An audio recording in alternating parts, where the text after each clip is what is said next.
You are not falling behind, you are being farmed. And in the next few minutes, you will learn the 5-minute exit plan that lets you quit a live service game without that gross, itchy feeling that you just ruined your progress. Because there's one tiny identity swap that makes the whole thing stick. And if you miss it, you will reinstall by Friday. It's 10:47 PM. You said you were going to play one chill match to unwind, and the game loads in and immediately hits you with a checklist: dailies, weeklies, limited time event, battle pass tier, double XP, but only for the next 53 minutes. And you feel that weird pressure in your chest, like you are late for a shift at a job you never applied for. So you queue up anyway, not because you're excited, because you are afraid to waste the night away. And halfway through, you catch yourself thinking, I don't even know if I'm having fun.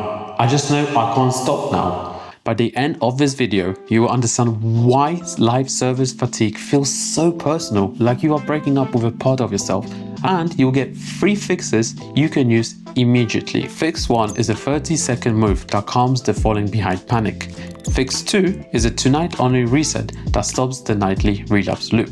And third fix, the final one, is a permanent, the identity level swap that makes quitting feel like upgrading your life, not losing progress. Okay, let me tease it for you just a little bit. The permanent fix, it has nothing to do with willpower. It's about changing what progress means to you.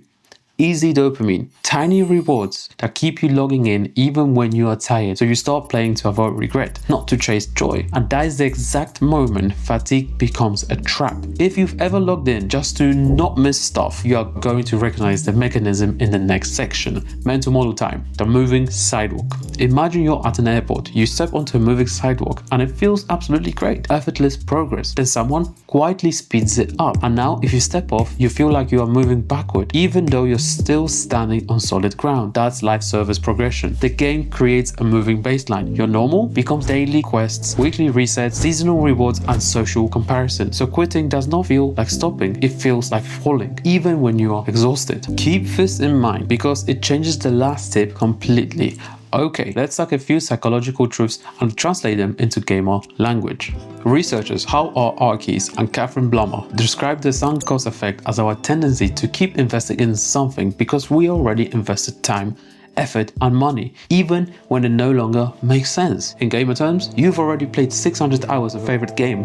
You can't quit now. Consequence, you keep playing to justify the past, not to enjoy the present. This is why willpower fails here, because your brain thinks quitting equals waste. In prospect theory, Daniel Kahneman and Amos Tversky showed that losses tend to feel more painful than equivalent gains feel good.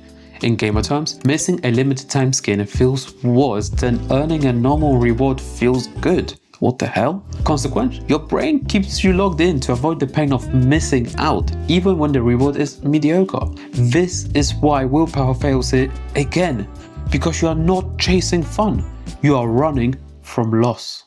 And finally, self-determination theory. Motivation and well-being are strongly supported by satisfying needs like autonomy, competence, and relatedness. In gamer terms, when you choose your own goals, autonomy, feel yourself improving, competence, and shared experience with people you like, relatedness, games feel deeply nourishing. So as a consequence, live service fatigue often happens when autonomy gets replaced by chores, competence gets replaced by grind, and relatedness turns into pressure.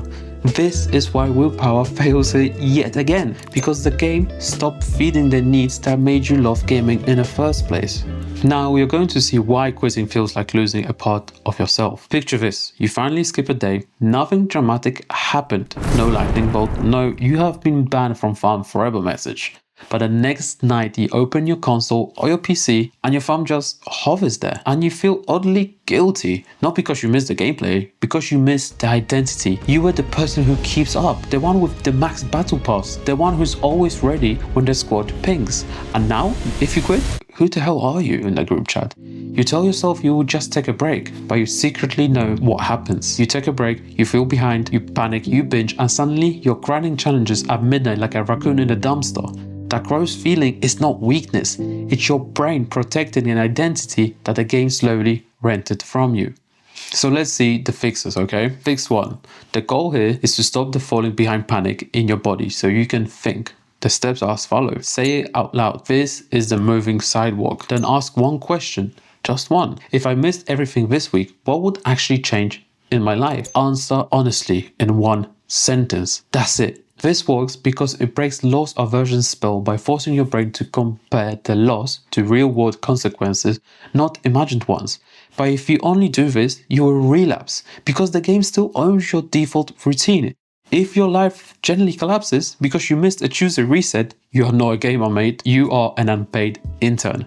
Okay, so this is where you quit without ripping the steering wheel off, basically. You are going to leave on purpose with actual closure. Pick a last meaningful session, not the last grind, the last story mission with friends. The last raid with a laugh, the last time you actually felt something. End on a peak end, finish with a satisfying moment, then stop. Do not queue up again just to end on a win. That is the trap. Write a tiny receipt note in your phone, okay? In that note, write what I got from this game, what I'm done paying for, what I'm taking with me.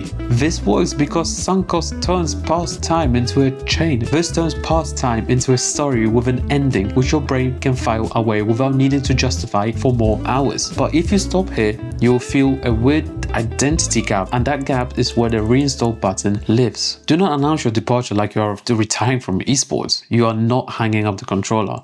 You are just choosing a different Tuesday night. The final fix. The thing that makes quitting stick.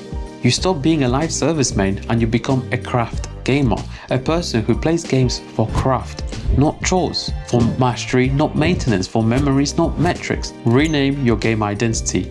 Old identity, I keep up. New identity, I curate. Choose a replacement loop that satisfies the same need. If the game gave you competence, pick a single-based, single-player challenge or a tight roguelike run. If it gave you relatedness, schedule one co-op night with a finite game, not an infinite treadmill. If it gave you routine, create a 20-minute win-down ritual game that has an off switch. Build a tiny done list, not a to-do list.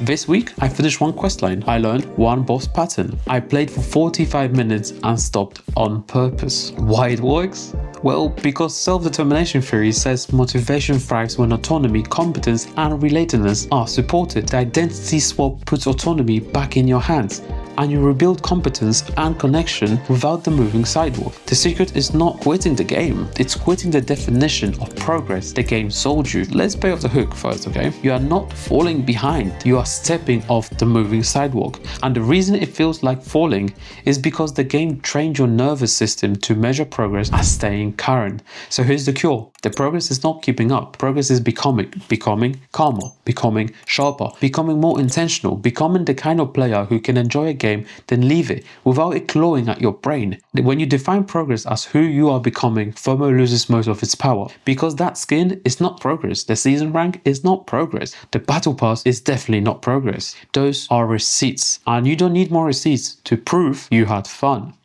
Okay, so this is identity swap in one sentence. You do not quit a live service game by leaving. You quit it by replacing the role it played in your life. If you're feeling live service fatigue right now, you're not broken.